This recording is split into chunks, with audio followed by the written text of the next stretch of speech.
समाज मुलींना बदनाम करतो का मुलगी पैशामुळे मुलाला एका रात्रीत लग्न लावलेलं आहे, त्यामुळे त्यांना सोलापूर जिल्ह्यामध्ये माळशिरस तालुक्यामध्ये असं पाहिजे नाही का. पण मी लास्ट स्टेज पर्यंत मी माझ्या घरच्यांना कन्व्हिन्स केलं. तर न करण्याच्या ऐवजी त्यांनीच माझ्याकडून शपथ घेतले की तू शपथ दे, तू त्या मुलाचं तोंड बघणार नाही, तू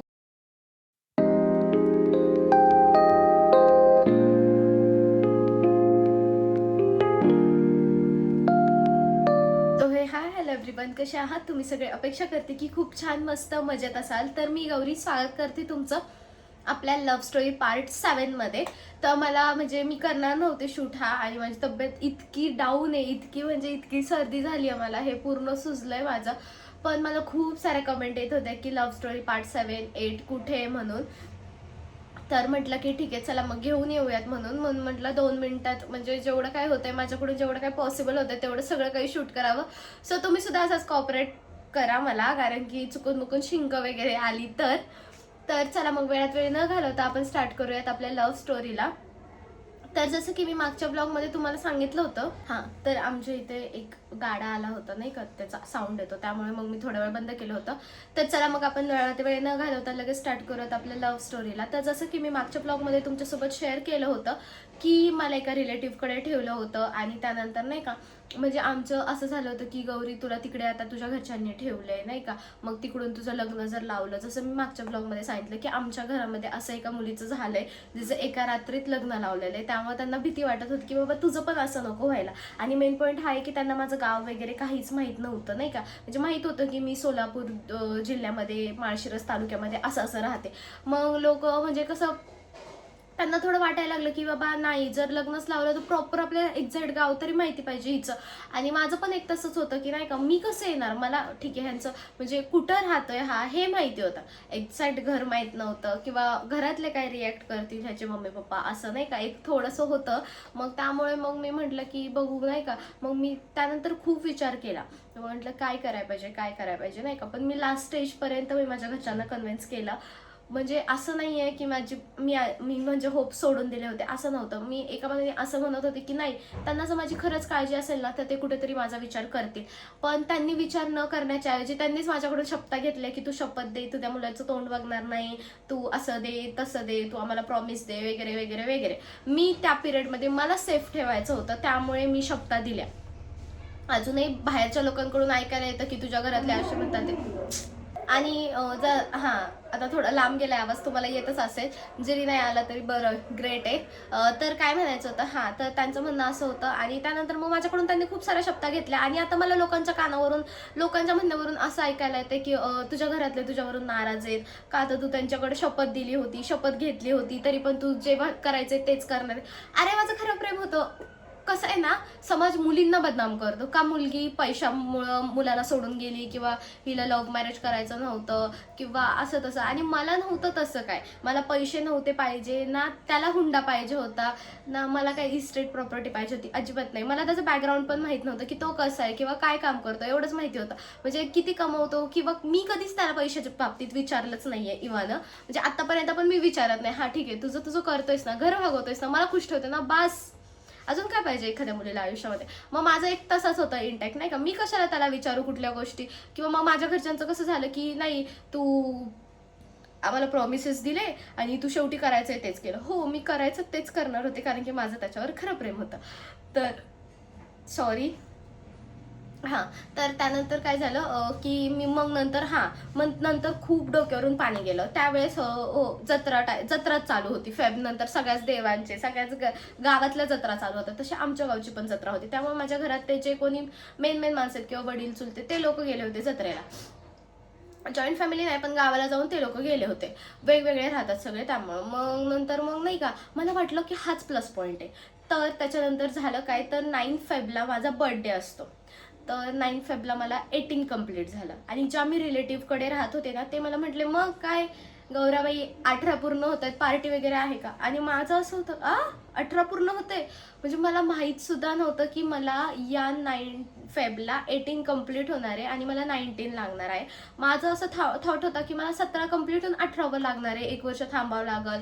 आणि मग नाही का, म्हणजे मी हा पण प्लॅनिंग केला होता की बाबा ह्या लोकांनी परस्पर जरी लग्न लावलं आपलं, तरी आपण कोणाच्याही फोनवरून पोलीस कंप्लेंट तरी करू शकतो, मी इथपर्यंत विचार केला होता. म्हणजे मी प्रेमाच्या बाबतीत पूर्ण हद्द गाठली होती, की मी हा पण विचार केला होता की नाही, हे जर माझे कमी वयात लग्न लावत असतील तर नाही, मग मी पोलीस कंप्लेंट सुद्धा करू शकते यांच्या बाबतीत, असा मी विचार केला होता. तर मग त्याच्यानंतर ते सगळं झालं, पण त्यांनी काय तसं केलं नाही. नंतर मग मला समजलं मलाच 18 पूर्ण होते. मग मी त्याच दिवशी ह्याला सांगितलं की असं असं आहे. तो ते काय गप्प बस. मग नंतर म्हटलं हो. तो म्हटलं कसं काय, तुला कसं काय समजलं. मग मी म्हटलं की एज कॅल्क्युलेटर ॲप आहे का. तर म्हटलं नाही का, एज कॅल्क्युलेटर नाही आहे ॲप माझ्याकडे. तर एज कॅल्क्युलेटरवरून आपल्याला आपलं बर्थ डेट समजते, आजच्या दिवशी आपल्याला किती वर्ष, किती दिवस, किती मिनिट, किती सेकंड्स झालेत कंप्लीट होऊन हे सुद्धा समजतं. मग त्याला मी म्हटलं गुगलवर सर्च कर एज कॅल्क्युलेटर. मग तो म्हटलं हा ठीक आहे. आणि मग त्यांनी त्या पिरियडमध्ये केलं आणि त्यांनी लगेच म्हटलं अय खरंच की. म्हणजे त्याचा पण आनंद गगनात मावत नव्हता नाही का. त्याला तर ऑलरेडी 21 इयर कंप्लीट झालं होतं नुकतंच. नोव्हेंबरमध्ये त्याला 21 कंप्लीट झाला. आमच्या दोघांमध्ये दोन अडीच वर्षांचाच फरक आहे. त्याला 21 कंप्लीट झालं होतं आणि मला नुकतंच 18 कंप्लीट होणार होतं. म्हणजे त्याला गेल्या महिन्यातल्या नोव्हेंबरमध्ये झालं कंप्लीट आणि मला नेक्स्ट इयरच्या फेबमध्ये लगेच 18 पूर्ण झालं. मग नंतर मग मी त्याला म्हटलं की, मग तो म्हटलं वाव छान आहे, आता काय करायचं असं तसं. मग मी त्याला सांगितलं की घरातले अशाशी गेलेत. मग तो म्हटलं हां का, बरं ठीक आहे. मग त्याच्यानंतर मग तो म्हटलं थांब थोड्या दिवस, आपण बघूयात काय तुझ्या घरच्यांची हालचाल. जर जास्तच डोक्यावरून पाणी गेलं तर जाऊयात आपण, नाही तर तू कन्व्हिन्स करतीच आहे ना, तू तुझे 100% देतीच आहे ना. म्हटलं हो मी तर माझे 100% देते. पण असं होतं त्याचं एका मिनिटाला त्याचं असं म्हणणं झालं होतं की गौरी नको घरच्यांना आता कन्व्हिन्स करू, जाऊ आपण निघून लग्न करू, बघू काय होईल ते होईल. पण माझं असं म्हणणं होतं की आयुष्यभर ते माझ्या डोक्यावर टिपूर नको की तू तुझ्या घरच्यांना सांगितलं नाही, स्वतःच्या मनाने कारभार केला असं.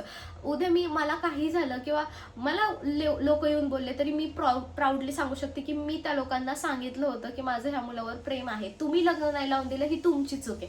आणि उद्या जर मी परस्पर निघून गेले असते तर लोक म्हणले असते हिने एकदा सांगायचं तरी काम होतं, आम्ही लग्न लावलंच होतं, आमची इज्जत गेली असं तसं. पण असं पण ते बोलू शकत नाही, कारण की मी त्यांना सगळं काही कन्व्हिन्स करून डोकं फुटलं होतं माझं अक्षरशः. म्हटलं यांच्या पुढे किती आपटलं ना आपलं तरी पण काय चालणार नाही. आणि शेवटी काय झालं माहिती का, एका मिनिटाला माझ्या घरातले सुद्धा तयार झाले. तर मेन म्हणजे तर माझे वडील सुद्धा तयार झाले होते. पण आहे ना आमच्या घरामध्ये एक इतका बेकार माणूस आहे, म्हणजे ज्या माणसाचं लग्न झालं होतं, ज्या माणसाच्या लग्नात आम्ही भेटलो होतो, तो माणूस अक्षरशः, तो आणि त्याची वाईफ नाही का, म्हणजे मला त्यांचं नाव सुद्धा घेऊ वाटत नाही, इतका राग आहे मला त्यांच्याबद्दल. ते डायरेक्ट आले आणि ते म्हटले की ह्याच्याशी लग्न लावू नका, तुमच्या मुलीचं वाटोळं होईल असं तसं. अरे बापरे. मी म्हटलं हा चला आता ज्ञान शिकवायला. आणि माझे वडील म्हणजे कन्व्हिन्स झालते आणि त्या मूर्ख माणसामुळे माझ्या वडिलांनी हे केलं, कॅन्सल केलं. आणि शिवाय तो कसा ह्यांच्या घरातला पडतो तो माणूस, त्यामुळे मग तो माझ्या घरातले काय म्हटले, आता हा माणूस तर त्यांच्या घरातला आहे, मग त्यालाच माहिती हा मुला कसा आहे किंवा मुलाचं बॅकग्राऊंड काय आहे, आपण तर अजून शोध नाही घेतला आणि तू कुठल्या ट्रस्टवर म्हणते मला ह्याच्याशीच लग्न करायचंय असं. म्हणजे काही लोक इतके असतात ना की त्यांना कधीच कोणाचं चांगलं झालेलं बघवत नाही. त्यामुळेच आज त्यांचं कुठेतरी इतकं वाईट आहे ना, म्हणजे मी विचार पण करू शकत नाही, इतकं वाईट आहे त्या लोकांचं. जाऊ दे आता, काय कानावर येतं. शेवटी रिलेशनमध्ये आलोय आता, त्यामुळे सगळ्यांच्या सगळ्या गोष्टी कानावर येतातच. ते तर झालं, ते जाऊ द्या साईडला ठेवू. त्यानंतर मग मी त्याला सांगितलं की असं असं तुमच्या इकडच्या रिलेटिव्हने सांगितले. त्याचं इतकं डोकं फिरलं, तर म्हटलं जाऊ दे आता, शांत राहा, आपल्याला लग्न करायचंय, कोणाची तमाशा वगैरे काही केलं तर हे नाहीये. आणि मग मी त्याला म्हटलं हो तू काय बोलू नको तिकडं, कारण की तू जर बोललास तर त्या लोकांना कळेल की आपल्या दोघांचा कॉन्टॅक्ट चालू आहे.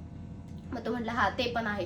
मग त्याच्यानंतर मग आम्ही तरी पण शांत होतो. त्याच्यानंतर मग घरातले जत्रेला गेले होते जसं की. त्यानंतर घरातल्या सगळ्यांना समजलं होतं गावाला वगैरे आमच्या. तर मग नाही का आजी वगैरे नाही का, बाबा वगैरे असे लोक येणार होते की बाबा का असं करतेस, एवढं काय आहे नाही का, नाही तर तुला गावाला घेऊन जाऊ, आत्याच्या घरी वगैरे देऊ, असं त्यांचा थॉट होता.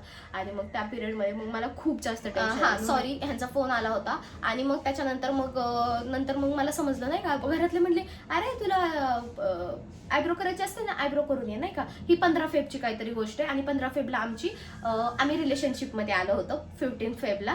तर मग माझं एक हा यार, मी माझ्या धूनमध्येच होते नाही का, यार चला 4 वर्ष कंप्लीट झाले आपल्या रिलेशनशिपला, 5 वर्ष लागतंय आणि ह्या वर्षात लग्न व्हावं. आमचं दोघांचं सुद्धा म्हणणं होतं की जेव्हा रिलेशनशिपला 5 वर्ष होतील ना तेव्हा आम्ही लग्न करणार आहे. म्हणजे माझं तर एक होतं, त्यांना मी म्हणलं ना की त्याला मी म्हणलं ना असं असं काय, तर म्हणतात का आता करू नये लग्न, आता घोड्यावरच असायचं सगळ्यांना होतं मग नाही का.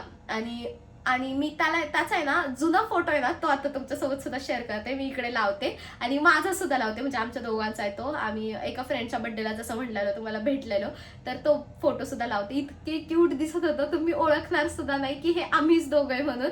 आणि आता आम्ही दोघं काय झालं हे आम्हालाच माहितीये. पण एक आहे की आम्हाला लग्न खूप जास्त मानवलंय, इव्हन माझ्यापेक्षा. आणि मग त्याच्यानंतर आहे ना आम्ही ठरवलं की नाही यार, डोक्यावरून पाणी जायला नको, नाही का. थोडं स्टोरेजचा इश्यू येते, त्यामुळे असं कटकट मध्ये व्हिडिओ दिसेल तुम्हाला. आता काय करणार, ब्रँडचे शूट पण आहेत, त्यामुळे ते डिलीट पण करता येत नाही त्यामुळे.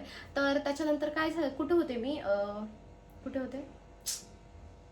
आणि मग त्यानंतर थोडा इश्यू होतोय. हा, तर त्यानंतर आहे ना मग आम्ही डिसिजन घेतला, नाही का. मला जेव्हा समजलं, नाही का, लोक मला म्हणायला लागले तू पार्लरला नाही जायचं का, आयब्रो करून ये, काय तुला हेअरकट हेअर स्पा करायचा आहे तो करून ये, असं तसं, नाही का.